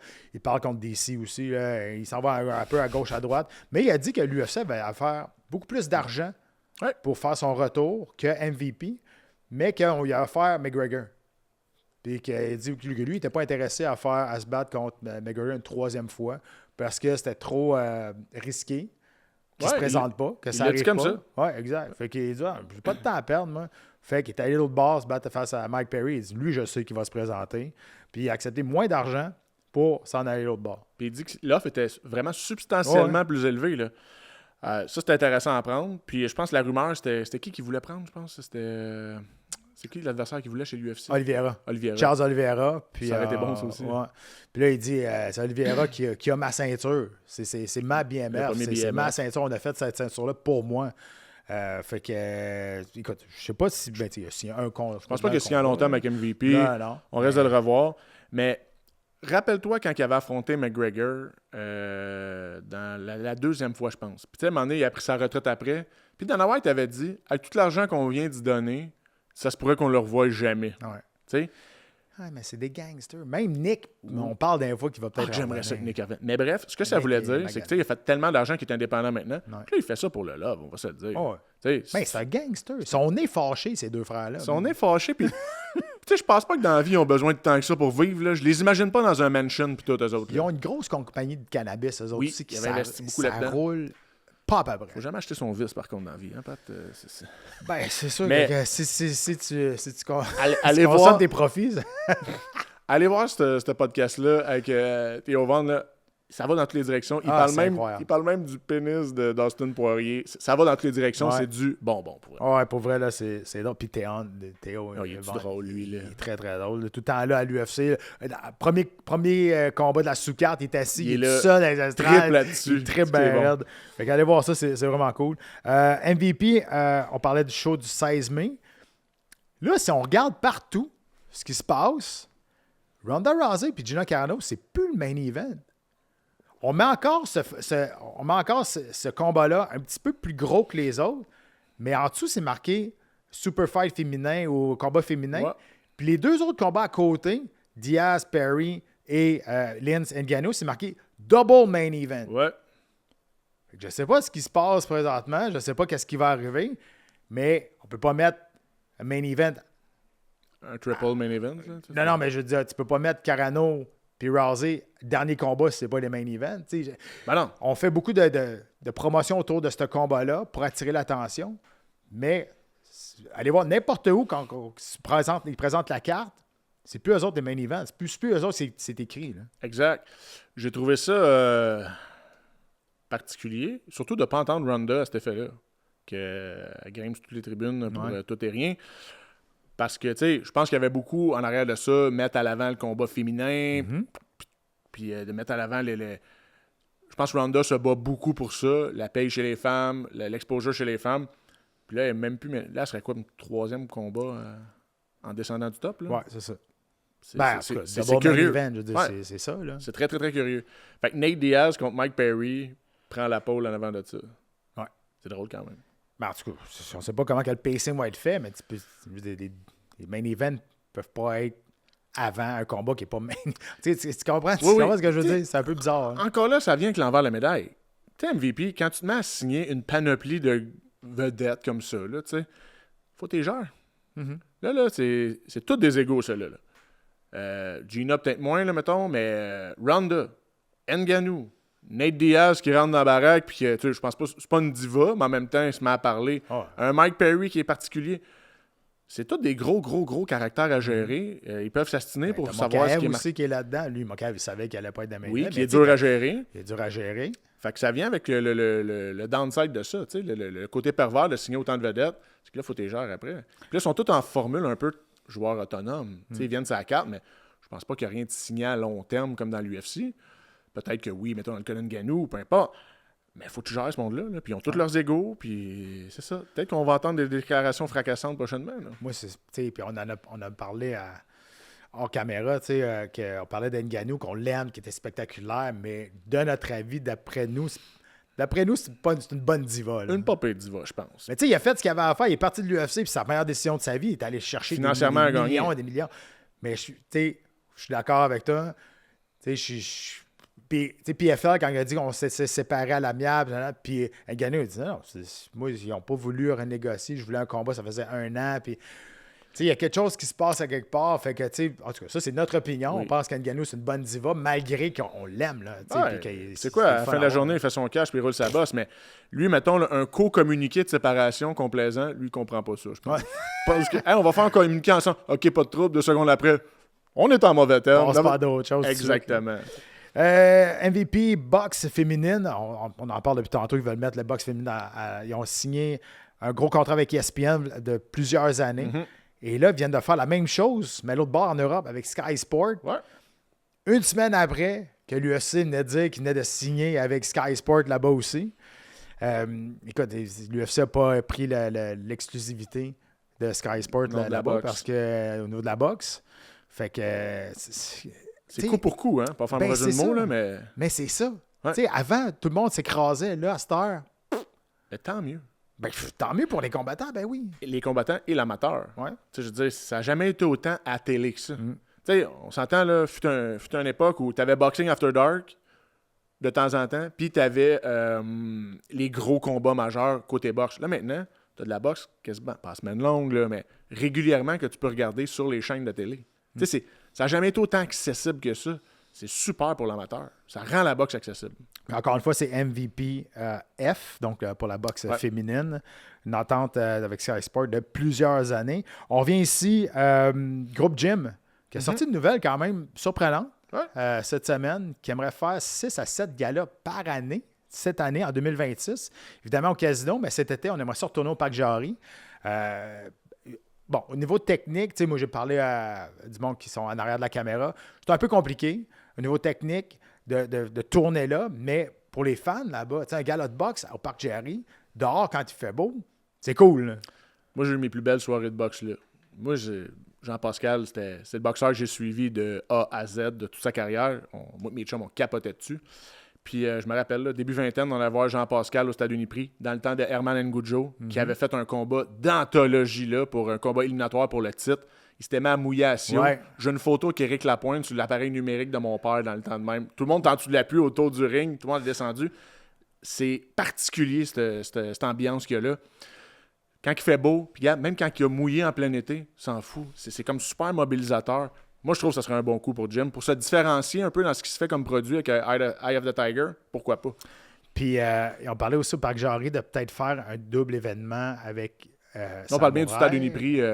au Parc Jarry. Ouais, c'est ça, où le tennis Banque Nationale a lieu. Là. Je pense que oui. Là. Oui, Ça, ça doit j'imagine que c'est ça. Mais il parlait peut-être de faire aussi un événement avec un octogone et un ring. Ça serait cool. Ça serait cool. Le problème, c'est la distribution du monde qui sont là. Parce que tu peux pas mettre personne là. Parce que, tu sais, si t'es là, tu vas regarder la MMA, tu regardes par-dessus le ring. Il faut que tu mettes tout le monde de ses côtés, Absolument. t'en mettre dans le milieu. Fait qu'il y a une logistique quand même à faire, mais c'est faisable.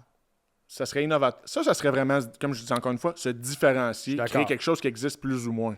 Mais des écrans géants, tu sais, pour ceux qui sont un petit peu plus loin du côté du ring, il fallait voir le combat d'MMA. Un peu plus. Tu choisirais comme la crowd MMA, Ouais. crowd box. Ça serait quelque chose de quand même... Innovateur. Innovateur, Ici au intéressant. Québec, ouais. Puis, on en parlait encore là, hors d'onde, l'autre jour, Pat. T'sais, on le sait, c'est dur pour les organisations comme Jim, comme Samouraï, de faire leur place sur le marché. Ça coûte cher monter ces shows-là. Là. Toute la logistique derrière ça, les permis, la régie, tout le kit, payer les combattants. Fait que innover, s'unir ensemble pour faire un concept qui n'existe pas. Comme on dit, One FC fait des combats mix, dans des 4 mix, mais ça se passe soit dans l'octogone, soit dans le ring. Mais là, faire les deux, ça serait malade. Ça serait intéressant pour voir de voir ça. Mais Jim, je les trouve quand même ambitieux avec autant de gars-là. Ouais. Surtout avec ce que Michel nous avait, ce que Yvon nous avait dit. Tu sais, le groupe Jim, puis ça, il nous avait dit, ils n'ont pas un grand bassin Pas un roster. de combattants là, présentement. Non, là. l'écurie n'est pas super garnie. Là. Il a dit justement dans cette entrevue-là qu'il voulait mettre de l'avant Alexis Barrière, évidemment. Ouais. Puis le co-main event là, qui avait donné tout un show, là, j'ai un blanc. Faut le retrouver. Oui, exact. Ça serait 2 bons personnages pour mousser ça, mais il va falloir qu'ils signent du monde. Là. Ben, c'est ça, je pense. Puis Kim Clavel n'est pas proche de revenir. Là, Ben non, c'est sûr. enceinte, Mais en même temps, quand tu unis tes forces avec une autre organisation comme Ouais, je suis Samouraï, d'accord. 4 combats de boxe, 4 combats de MMA, fait une maudite belle carte. Ben d'accord. On sait que Mayweather s'est aligné une coupe de combats en 2026. 3 combats, Mike Tyson, l'ancien champion de kickboxing en Grèce, et à la sphère contre Manny Pacquiao. Là, lui, il sort que ce combat-là serait un combat exhibition. Ouais. Là, Pacquiao, il dit, ben non, c'est pas être un gars. Puis là, il paraît que aussi Mayweather a déjà pris une avance sur sa paye de ce combat-là. Tu sais, quand on parlait qu'il y avait peut-être des troubles financiers présentement, parce que valoir 1 milliard puis n'avoir 1 milliard dans tes poches, c'est pas la même deux affaire. choses. 50 Cent est sorti. Il dit non, il est broke. broke, là, il n'y a plus d'argent. Encore une fois, la dernière fois qu'on a parlé de ça, on s'est fait ramasser parce que vous ne savez pas de quoi vous parlez. On relate les faits, nous autres. On regarde, on parle pas de une ce qui opinion arrive. qu'on dit, là. Exact. On ne sait pas combien il y en a dans son compte. Sauf que quand il fait ça, moi, je vois 2 affaires. Soit que il a peur de perdre sa fiche parfaite, fait qu'il veut que ça soit un combat exhibition. Parce qu'il tient à cette fiche-là. Ben oui. Fait que comme Pacquiao qui s'était battu en 2015, là, Pacquiao il a dit qu'il était blessé. En tout cas, là, on fait ça à la sphère à Las Vegas, mais là, tu peux-tu vraiment faire un combat à la sphère à Las Vegas? C'est un combat qui veut dire absolument rien Ben non. face à 2 gars qui attirent peut-être moins les foules qu'aujourd'hui. Une exhibition Une exhibition à avec la 2 sphère gars, à Vegas. avec 2 gars qui approchent la cinquantaine. Ouais. Voyons donc, ça fait aucun bon sens. T'sais, ça serait prendre l'amateur pour des épais, excuse-moi, là, mais carrément ça. Puis encore là, on le répète, on va le regarder pareil, mais non, une exhibition. Puis là, Pacquiao ne signera pas ça, une exhibition. Là. Ben Je là, pense pas. il paraît que dans le contrat, c'est pas une exhibition. Mais non. Fait que dans le contrat, il est en train de on appelle ça un breach. Là. Ouais. Dans le fond, il est en train de sortir des sortir des règles du contrat. Là. Ou ajouter des clauses, des trucs du Ouais. genre. Puis, tu sais, c'est ça qui est stupide. Mettons, on va dire Pacquiao sort en feu, là, puis il plante Floyd ce soir-là. Mais sa fiche, elle va être altérée quand même, tu sais, dans l'image des gens. Ouais. Fait que je trouve ça c'est superficiel, en fait. C'est un Tu le peu- fais ou tu le fais pas? C'est ça. Puis tu sais, honnêtement, là, on va le regarder, mais veux-tu une demande pour ça? Moi, j'ai été surpris, justement, dans les commentaires, tu sais, quand on parlait que Floyd avait plus d'argent. Comme je te dis, gang, il y a une grande différence entre avoir généré tant C'est ça. et être restant. OK? Là, Ça, c'est peut-être deux qu'il y en choses. a encore ben du cash, je ne sais Je pas. pense pas qu'il est Sauf à que, 1000 tu sais, piastres t'as près. du Là. monde qui sort, tu sais, t'as 50 Cent qui est d'habitude, ça fait un bout qui n'a pas dit de la merde. Là. Tu sais, tout ce qu'il a dit depuis les 2 ans, pas mal vrai, là, ce qui est Mais sorti. il y a une méchante là. différence entre il te reste 100 millions puis il te reste 3-4 millions. Ça, je peux vous le dire, il y a une grosse différence dans la vie. Fait que, Colin, en tout cas, comme je te dis, je vois pas pourquoi il y aurait une motivation de faire ça à cet âge-là. 3 combats en 2026. Même si c'est des combats exhibition, t'es comme. Profite, bro. Ouais, profite-en. Il y a autre chose à faire. Écoute, c'est controversé, Power Slap. On se demandait, voyons, ça ne sera pas vivable. C'est pas viable, ça. C'est une compétition de commotion cérébrale. C'est tout ce que c'est. Tu sais, Power Slap, pour ceux qui ne savent pas c'est quoi, c'est une compétition de claques à la gueule. Tout le monde est en face de l'autre, un petit peu plus proche. On tient quelque chose en arrière de nos mains. Tu me tapes d'en face. Si je reste debout, tant mieux. Si je tombe, tu as un point. Puis si je tombe, puis je me pète la tête sur la table, mettons, je tombe par en avant, tu me donnes une claque, pac, je tombe par en avant, je me pète la tête là, ça s'appelle un headbanger, tu as un point de plus. Là, t'es gars, t'en retournes v'là 50 ans, ça n'a pas de bon sens. Puis là, t'as du monde en arrière qui ramasse. Là, tu te dis, voyons, ça ne sera pas viable. Ben, Colin, ils ont fait un deal avec MGM pour les 5 prochaines années. Ça doit rapporter à quelque part, là. Je sais pas comment ça peut rapporter. Ben, encore là. Je pense que c'est tellement un tout, le UFC, tu sais, mettons, que c'est un peu tout qui fait le succès. Tu sais, il y a l'UFC, il y a le BJJ, il y a le Power Slap, là, il y a la boxe, ok, c'est à part, mais tu sais, il y a un peu tout ça qui fait une grande coquille, qui fait en sorte que, côté entertainment, de combat, il couvre tout.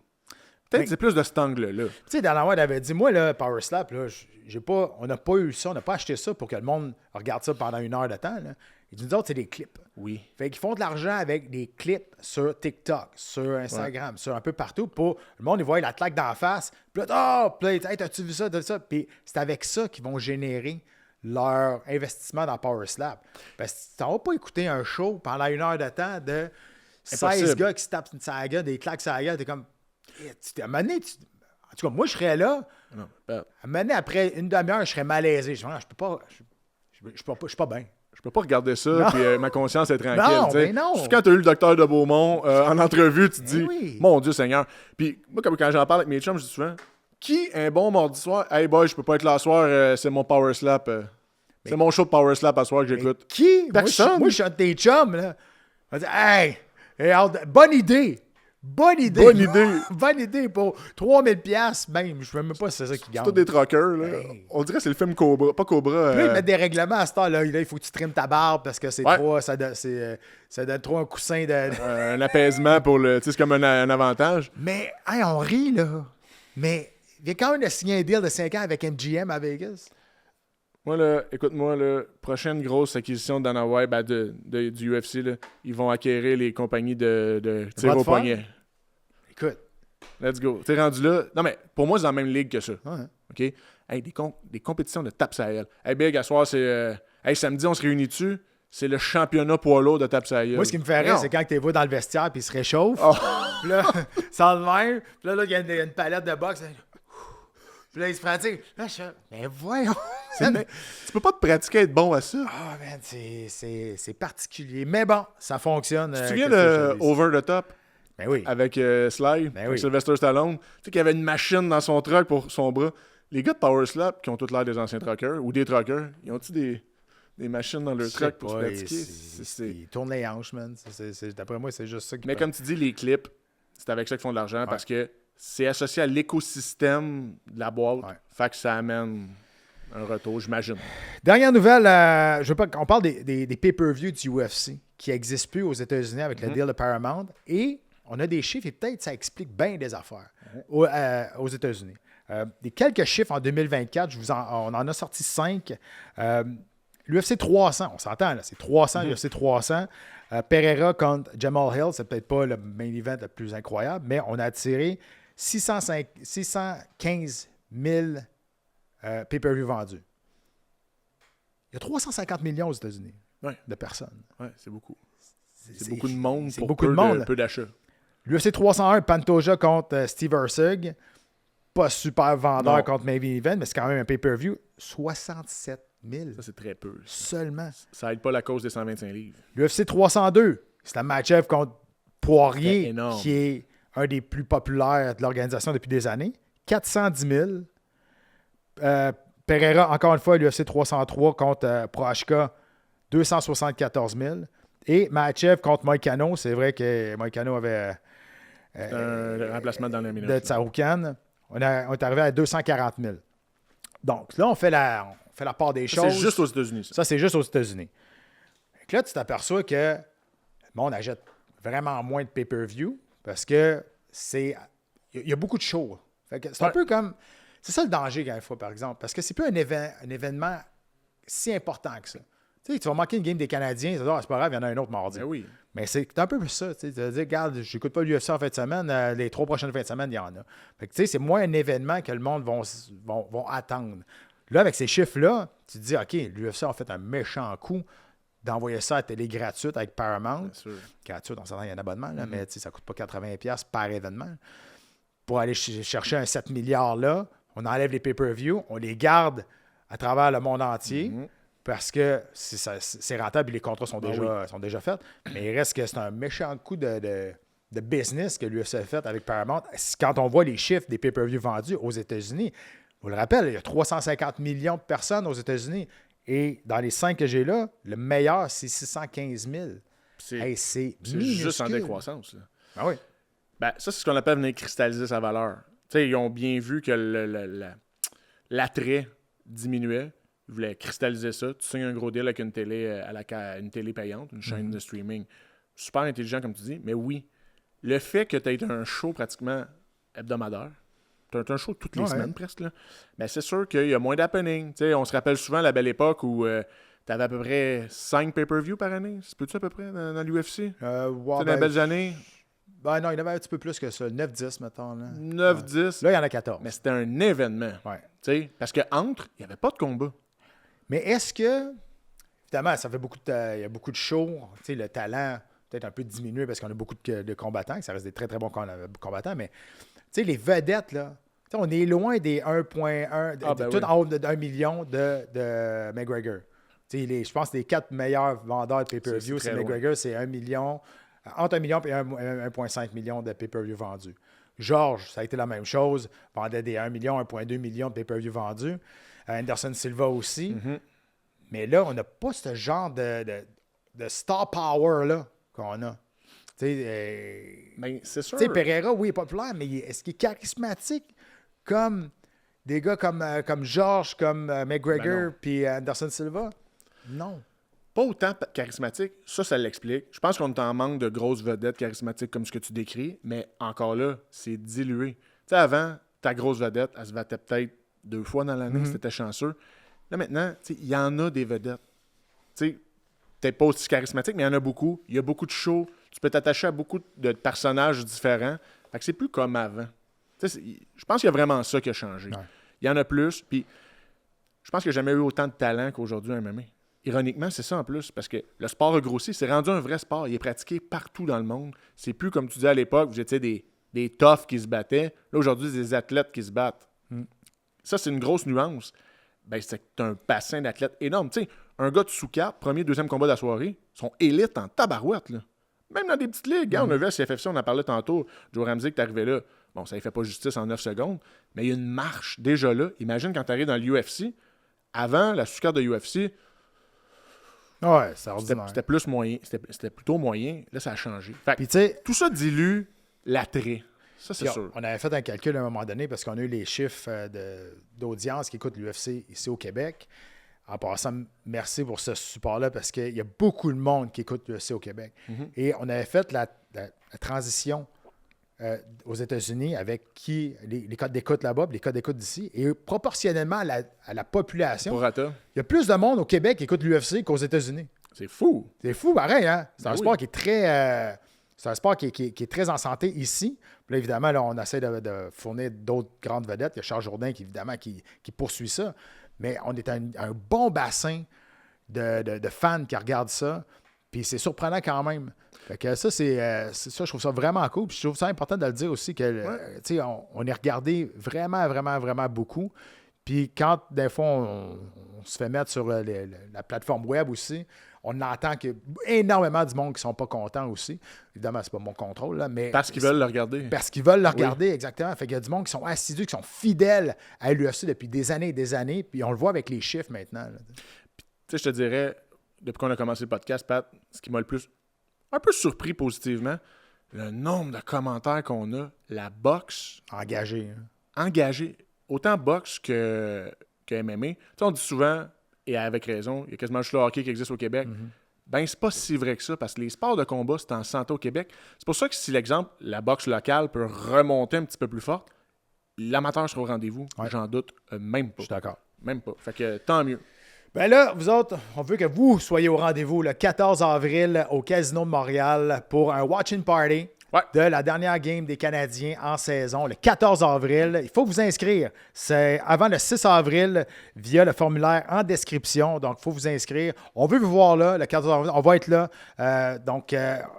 Aussi, il y a le podcast Poids et fromage en direct. Donc, il va y avoir plein de monde du Chaos Sport qui va être là. Toute la plateforme Ça va être vraiment cool. de Chaos Sport, on va être là. C'est un gros party. Il va y avoir des prix de présence. Il va y avoir des concours, DJ, animation sur place. Donc, inscrivez-vous avant le 6 avril pour le show le 14 avril. Puis, abonnez-vous à notre YouTube. Abonnez-vous à nos plateformes web un peu partout. Ça nous fait plaisir. On a un nouveau compteur à cette heure. Donc là, on peut savoir exactement qui a du monde, qui Puis pendant le show, on l'a entendu. Hein? Ça fait clic-clic. J'ai pas vu si ça avait baissé ou monté, mais je pense qu'on était à 71, là, ça montait de 3. En tout cas, peu importe, que ce soit 1 ou 10 000, c'est un 1 de plus. Donc là, on est capable de savoir qui nous suit là-dessus sur le Chaos Sport. Donc, abonnez-vous, on a les résultats en direct. C'est super important pour nous autres, surtout la chaîne YouTube. Oui, surtout la chaîne YouTube. C'est important partout. Abonnez-vous à la chaîne YouTube, ça nous permet de produire le beau show qu'on fait. Puis, je le répète, le 14, venez nous voir. On vient de vous vanter et de dire que la communauté de sport de combat est forte au Québec. Venez nous voir, venez vous astiner avec nous autres.